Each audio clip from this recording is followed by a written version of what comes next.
Dengan menggelar senam, Dinas Kesehatan Kota Makassar bersama tim penggerak PKK mengajak warga di Makassar agar terlibat langsung menekan penyebaran tuberkulosis atau TB.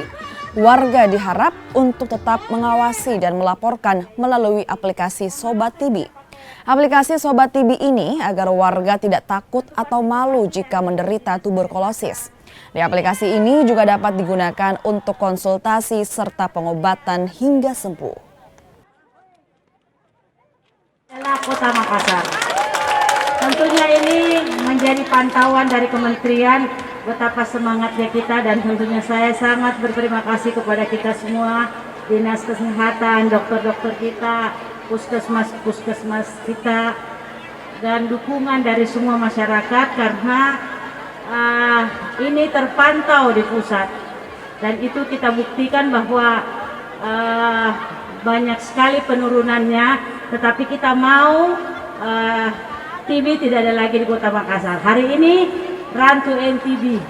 Jadi semangat ini tentunya insya Allah akan membuat kita semua berusaha bagaimana saling membantu sehingga eliminasi TB ini insya Allah bisa capai target. Dari kecamatan, kelurahan, puskesmas untuk mensosialisasikan bagaimana itu Sobat TB, supaya masyarakat mengetahui bahwa ada penyakit yang harus kita berantas sama-sama menuju eliminasi TB tahun 2030.